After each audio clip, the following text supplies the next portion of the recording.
Good evening friends, मैं हूं CN के शर्मा। दोस्तों, आज हम लोग डिस्कस करेंगे जो रिकमेंडेशन आई है 42 जीएसटी काउंसिल की, उसके बारे में। दोस्तों, आज जीएसटी काउंसिल की मीटिंग हुई है जिसमें कुछ बड़े अमेंडमेंट्स किए गए हैं दोनों एस्पेक्ट पे, जो स्टेट लेवल के भी ऊपर और साथ साथ हमारा जो रिटर्न फाइलिंग प्रोसीजर है उसके बेसिस के ऊपर भी। तो दोस्तों, दोनों एस्पेक्ट में आपके साथ में डिस्कस करूंगा। अगर आप अभी तक आपने हमारा चैनल सब्सक्राइब नहीं किया है तो सबसे पहले हमारा चैनल सब्सक्राइब कीजिए। हम आपके लिए रेगुलरली जीएसटी संबंधित अपडेट लेके आते हैं, साथ साथ जितने भी हमारे इनकम टैक्स और जीएसटी संबंधित कुछ और अपडेट्स हैं वो भी हम आपके लिए लेके आते हैं। तो हमारा चैनल सब्सक्राइब कीजिए और इस वीडियो को जितना हो सके शेयर कीजिए। ठीक है फ्रेंड्स, तो दोस्तों शुरू करते हैं हमारी जीएसटी काउंसिल की जो रिकमेंडेशन है। दोस्तों, मैंने तो बताया कि आपको पहला एक स्टेट लेवल पे कुछ डिसीजन लिए गए हैं और दूसरा हमारे रिटर्न फाइलिंग प्रोसीजर को लेकर डिसीजन लिए गए हैं। तो पहला डिसीजन क्या है दोस्तों, कि जो levy of compensation of cess, compensation cess जो लगाया गया था जून 2022 तक, अब उसको एक्सटेंड कर दिया गया है अगले 5 सालों के लिए। Transaction job of the 5 year beyond June 2021। ठीक है फ्रेंड्स, तो अब इसको 5 साल के लिए एक्सटेंड कर दिया गया है। साथ ही जो रेवेन्यू गैप है उसको मीट करने के लिए, यानी जो रेवेन्यू का शॉर्टफॉल चल रहा है उस शॉर्टफॉल को मीट आउट करने के लिए ये जो लेवी ऑफ कंपनसेशन है उसको एक्सटेंड कर दिया गया है नेक्स्ट 5 ईयर।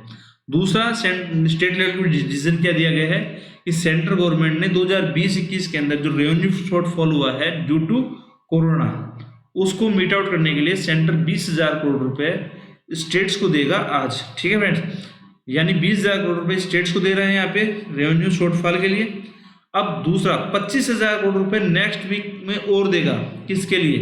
25,000 करोड़ रुपए नेक्स्ट वीक में दिए जाएंगे।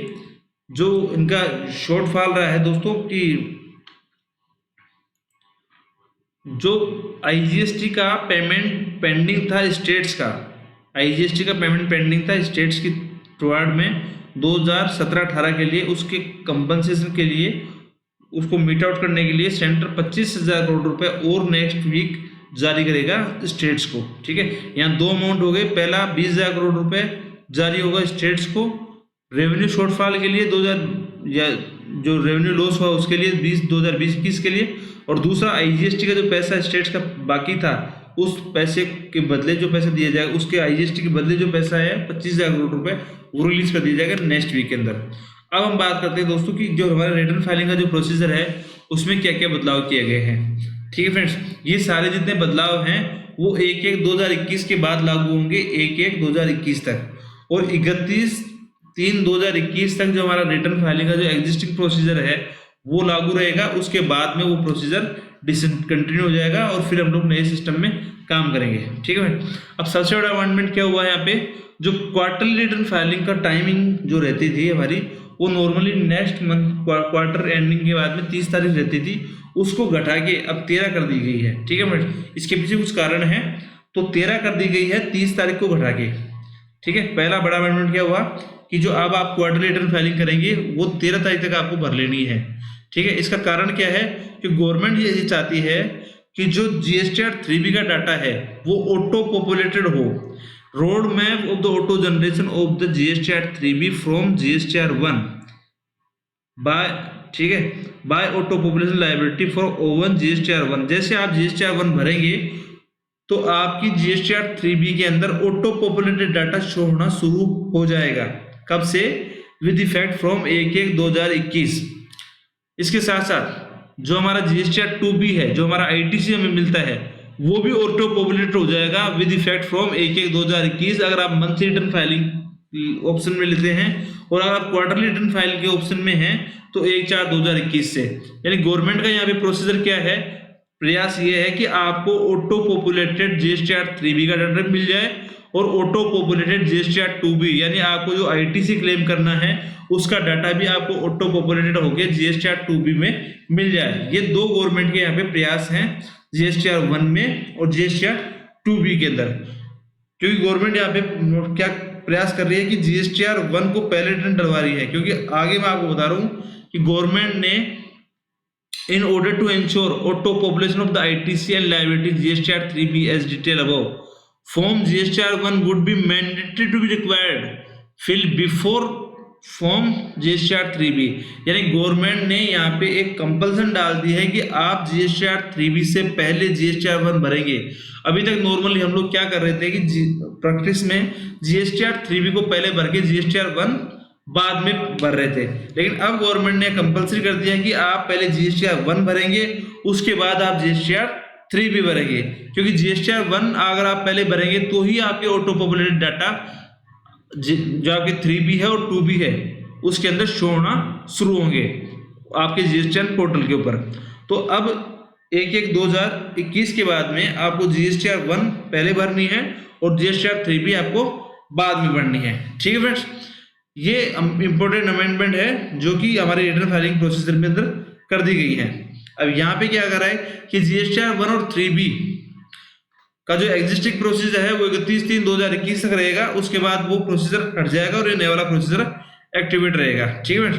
अब यहाँ पे एक बड़ा छूट दी गई है, जो छोटे व्यापारी हैं 5 करोड़ से नीचे जिनका टर्नओवर है उनको छूट अलाउ की गई है कि अब वो अपनी जो एग्रीगेट जो हमारी टर्नओवर जो मंथली जो GSTR 1 है उसकी जगह वो क्वार्टरली फाइल कर सकते हैं। Aggregate turnover less than 5 crore, council earlier recommendation about allowing filing of the return on the quarterly basis with the monthly payment by such taxpayer to be implemented with effect from 2021। ठीक है, यहाँ पे क्या है दोस्तों, ये कह रहा है कि जिनकी टर्नओवर 5 करोड़ से नीचे है वो अपनी क्वार्टरली रिटर्न भर सकते हैं, बशर्ते वो एक मंथली पेमेंट कर दें अपनी इनकम टैक्स जो उनका जो GST का पेमेंट है उसका मंथली पेमेंट कर देते हैं। तो वो लोग वो जिनका टर्नओवर 5 करोड़ से नीचे है वो क्वार्टरली GSTR 1 के फॉर्मेट में जा सकते हैं। ठीक है, यानी उनको एक छूट हो गई, जो रिटर्न वो मंथली भर रहे थे, यहाँ पे जो 24 रिटर्न उसको भरनी पड़ रही थी वो रिटर्न घट के कितनी हो जाएंगी, 8 रिटर्न हो जाएगी फ्रेंड्स। ठीक है, 24 की जगह उसको केवल 8 रिटर्न भरनी पड़ेंगी यहाँ पे, क्योंकि गवर्नमेंट ने उसको छूट दे दी है। अब वो क्वार्टरली सिस्टम में आ सकता है, लेकिन उसको एक मंथली टैक्स पेमेंट करना पड़ेगा। उस टैक्स पेमेंट का फॉर्मेट क्या होगा गवर्नमेंट ने अभी वो नोटिफाई नहीं किया है, लेकिन आपको केवल मंथली टैक्स पेमेंट एक चालान जनरेट करके मंथली टैक्स पेमेंट कर दीजिए और क्वार्टरली रिटर्न फाइलिंग आप कर सकते हैं। उसके साथ में एक बड़ा अमेंडमेंट किया गया है दोस्तों HSN कोड के रूप में। जो HSN और HSC सर्विसेज का हमारा जो कोड होते हैं उस कोड में 1/4/2021 से बड़े अमेंडमेंट किए गए हैं। पहला अमेंडमेंट क्या है कि HSN एंड HSC का जो कोड है वो 6 डिजिट का कंपल्सरी है। 6 digit for supply of the both goods and services for tax payer with aggregate annual turnover above 5 crore, यानी जिनका 5 करोड़ से ऊपर का टर्नओवर है उन लोगों को 6 डिजिट का HSN SSC कोड देना पड़ेगा। ठीक है फ्रेंड्स, अब पॉइंट बी क्या कर रहा है यहाँ पे, HSN और HSC 4 digit for B2B supply for both goods and services और tax payer aggregate turnover up to 5 crore, यानी जिनकी 5 करोड़ तक जिनकी सेल है उनको 4 डिजिट का HSN कोड देना आवश्यक है, और जिनका टर्नओवर 5 करोड़ से ज्यादा है उनको 6 डिजिट का HSN कोड देना आवश्यक है। तो गवर्नमेंट ने ये कंपल्सरी कर दिया है। यहाँ पे पॉइंट 3 में क्या कर रहा है गवर्नमेंट, पॉइंट 3 में नोटिफिकेशन कह रहा है कि government have to power notify 8 digit HSN to, किसी भी क्लास के ऊपर अगर गवर्नमेंट को लगता है कि यहाँ पे 8 डिजिट का पूरा कोड अप्लाई करना चाहिए तो गवर्नमेंट को ये पावर है कि वो उस कोड को अप्लाई कर सकती है। ठीक है, तो नॉर्मल प्रोसीजर में क्या रहा 1/1/2021 के बाद में कि अगर आपका टर्नओवर 5 करोड़ से ज्यादा है तो आप 6 डिजिट का HSN कोड देंगे, और आपका टर्नओवर 5 करोड़ से नीचे है तो आप 4 डिजिट का HSN कोड देंगे। ठीक है फ्रेंड्स, तो ये अमेंडमेंट हो गई।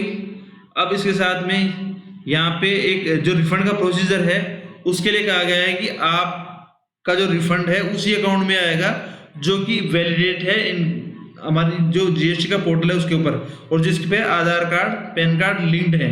ठीक है, जैसे इनकम टैक्स में जो रिफंड आता है वो वैलिडेट अकाउंट में आता है, उसी प्रकार से यहाँ पे GST का रिफंड भी उसी अकाउंट में आएगा जो वैलिडेटेड है, साथ ही जिसमें आधार कार्ड और पैन कार्ड अपडेटेड है।